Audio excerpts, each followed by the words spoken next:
ഇന്നത്തെ വീഡിയോ വയനാട്ടിൽ നിന്നും ഞങ്ങൾ ഊട്ടിയിലേക്ക് പോകുന്നതാണ്. മറ്റൊരാവശ്യത്തിനും വേണ്ടി ഞങ്ങൾ വയനാട്ടിൽ വന്നതായിരുന്നു. അപ്പോഴാണ് തോന്നിയത് ഊട്ടിയിലൊന്ന് പോയി വരാൻ. അങ്ങനെ വയനാട്ടിൽ നിന്നും മസനഗുഡി വഴിയാണ് ഞങ്ങൾ യാത്ര പോകുന്നത്. പോകുന്ന വഴിക്ക് ഒരുപാട് കാഴ്ചകൾ നമുക്ക് കാണാനുണ്ട്. മസനഗുഡി ഫോറസ്റ്റ് ഏരിയ എത്തുന്നതിന് മുൻപ് തന്നെ ഒരുപാട് കാഴ്ചകളുണ്ട്. റബ്ബർ തോട്ടങ്ങളും പിന്നെ ബിൽഡിങ്ങുകളും വീടുകളും അങ്ങനെ ഒരുപാടുണ്ട്. അങ്ങനെ ഞങ്ങൾ ഏകദേശം കാടുകൾ എത്താറായി. കാടിനിടയിലൂടെയുള്ള യാത്രയെല്ലാം വളരെ മനോഹരമാണ്. ആകാശവും ഭൂമിയും അതിനുള്ളിലെ കാടും എത്ര മനോഹരമായ ഒരു അന്തരീക്ഷമാണത്. വണ്ടികളൊക്കെ കുറവായിരുന്നു. ഞങ്ങൾ രാവിലെയാണ് പോകുന്നത്. ഇപ്പോൾ സമയം ഏകദേശം ഒരു 7 മണി ആയിട്ടുണ്ടാവും. മസനഗുഡി കാടിലേക്ക് ഞങ്ങൾ എത്തുന്നതും ആ നേരത്തു തന്നെയാണ്. അതുകൊണ്ട് തന്നെ അത്യാവശ്യം മൃഗങ്ങളെയൊക്കെ ഞങ്ങൾക്ക് കാണാൻ കഴിഞ്ഞു. കൂടുതലും മാനുകളെയാണ് കാണാൻ കഴിഞ്ഞത്. പോകുന്ന വഴിക്കുള്ള ഓരോരോ വ്യൂ വളരെ മനോഹരമാണ്. അങ്ങനെ മസനഗുഡി കാടെത്തി. മസനഗുഡി കാട്ടിലൂടെയുള്ള യാത്ര മനോഹരമാണ്. 2 സൈഡിലും കാടുകളാണ്. മാനുകളെയും ആനകളെയും സിംഹവാലൻ കുരങ്ങനെയും പിന്നെ ഞങ്ങൾ പ്രത്യേകം കണ്ടത് ഒരു അണ്ണാനെയാണ്. മലയണ്ണാൻ അതോ മരയണ്ണാൻ, അങ്ങനെ എന്തോ ആണ് അണ്ണാൻ്റെ പേര്. ഒരുപാട് മാനുകളെയാണ് ഞങ്ങൾ കൂടുതൽ കണ്ടത്. പോകുന്ന വഴിക്ക് കാട്ടുപോത്തിന് അതായത് കാട്ടിയെ കണ്ടു. ഇവിടെ പാർക്കിംഗ് ഇല്ലാത്തതിനാൽ തന്നെ ഞങ്ങൾക്ക് വണ്ടി നിർത്തി പാർക്ക് ചെയ്ത് അവയെ ഫോട്ടോ എടുക്കാനോ കുറച്ചു നേരം കാണാനോ ഒന്നും സാധിച്ചില്ല. അതിനിടയിൽ കുരങ്ങന്മാരാണ് ഈ കാണുന്നത്. പല മോഡലിലുള്ള കുരങ്ങന്മാരാണ് മരത്തിന് മുകളിലും താഴത്തുമായി ഇരിക്കുന്നത്. പോകുന്നവർ ഭക്ഷണമൊക്കെ അവർക്ക് ഇട്ട് കൊടുക്കുന്നുണ്ട്. അത് കഴിച്ചിരിക്കുകയാണ് അവിടെ റോഡരികിൽ. മാനുകളാണ് കൂടുതൽ കണ്ടത്. കാട്ടാനയെ ദൂരെ നിന്നാണ് ഞങ്ങൾ കണ്ടത്. താഴത്തെ അരുവിയിൽ നിന്നും വെള്ളം കുടിക്കുകയായിരുന്നു കാട്ടാന. ഇവിടെ നിർത്താൻ നമുക്ക് അനുവദനീയമല്ല. അതുകൊണ്ട് തന്നെ എല്ലാവരും നിർത്താതെ തന്നെയാണ് പോകുന്നത്. കുരങ്ങന്മാരെ കാണുമ്പോൾ മക്കൾ ഗ്ലാസ് പൊന്തിക്കുന്നുണ്ട്. നമ്മൾ അങ്ങോട്ട് നോക്കുമ്പോൾ അവർ ഇങ്ങോട്ട് ചീറ്റിയാണ് പ്രതികരിക്കുന്നത്.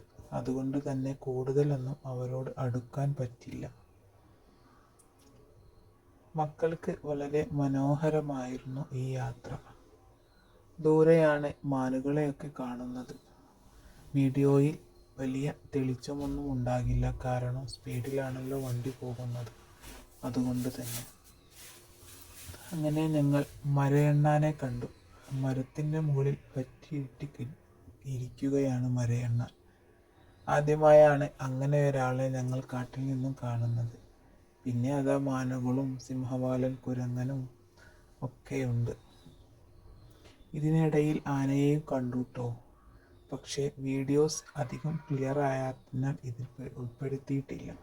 ദൂരെ നിന്നാണ് ഞങ്ങൾ കണ്ടത്. താഴെയുള്ള അരുവിയിലാണ് അവർ ഇരിക്കുന്നത്. അങ്ങനെ ഏകദേശം ഊട്ടി എത്താറായി. ഊട്ടിയോട് അടുക്കുന്ന നേരത്തെ തന്നെ അവിടെയുള്ള മഞ്ഞും ഒക്കെ കൊണ്ട് നമ്മളാകെ തണുത്തിരുന്നു. നേരിയ മഴച്ചാറലുള്ളതുപോലെ തോന്നി. മഞ്ഞുമൂടിയ മലകളൊക്കെയാണ് നമുക്ക് കാണാൻ കഴിയുന്നത്. കുറച്ച് ചെന്ന് ഞങ്ങൾ വണ്ടി ഒന്ന് ഒതുക്കി നിർത്തി. ചായ ഒക്കെ കുടിച്ചതിന് ശേഷമാണ് ഞങ്ങളുടെ യാത്ര വീണ്ടും തുടർന്നത്. പോകുന്ന വഴിക്ക് മഴ ചാറാൻ തുടങ്ങി. നേരിയ മഴയേ ഉണ്ടായിരുന്നുള്ളൂ, പക്ഷേ അത് പിന്നീട് ശക്തമായി തുടങ്ങി. തണുപ്പേറെ ആയതിനാൽ തന്നെ ഞങ്ങൾക്ക് ചൂടിടേണ്ടി വന്നു. കാറിൽ ചൂടിട്ടിട്ടാണ് ഞങ്ങൾ പിന്നെ യാത്ര ചെയ്തത്. കാറിലെ ചൂടുള്ളത് കൊണ്ട് തന്നെ നമുക്ക് കുറച്ചൊരു തണുപ്പിൽ നിന്നും ആശ്വാസം കിട്ടി. ചൂടിട്ട ഇതാണിത്. ഫസ്റ്റ് ഞങ്ങൾ പോയത് ഊട്ടിയിലെ ബൊട്ടാണിക്കൽ ഗാർഡനിലാണ്. ഫ്രണ്ടേജ് വീഡിയോസ് ഒന്നും എടുക്കാൻ സാധിച്ചില്ല. എന്നാലും ബൊട്ടാണിക്കൽ ഗാർഡൻ അടിപൊളിയാണ്.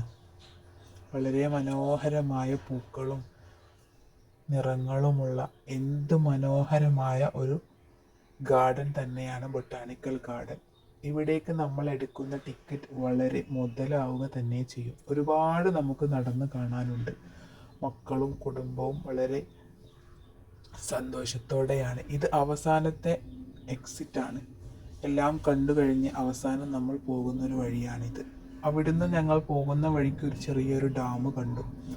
ഊട്ടിയിലെ റോസ് ഗാർഡനിൽ പോയെങ്കിലും ഞങ്ങൾക്ക് കാര്യമായി ഒന്നും കാണാൻ സാധിച്ചില്ല. മഴയായതുകൊണ്ട് തന്നെ റോസുകളൊന്നും ഉണ്ടായിരുന്നില്ല. അങ്ങനെ ഞങ്ങൾ ഞങ്ങളുടെ നാട്ടിലേക്ക് തിരിച്ചു വരുന്ന വഴിയാണ് മഴവില്ല് കണ്ടത്.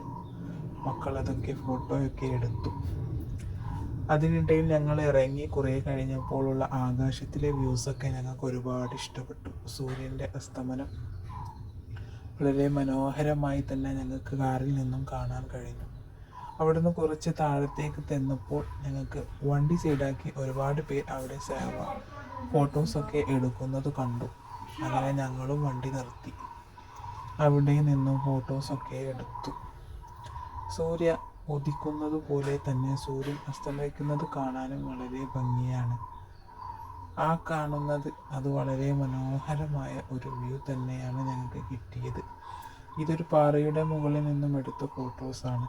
ഇവിടുന്ന് ഞങ്ങൾ ഒരുപാട് ഫോട്ടോസൊക്കെ എടുത്തു. നല്ല ഒരു യാത്രയായിരുന്നു ഇത്.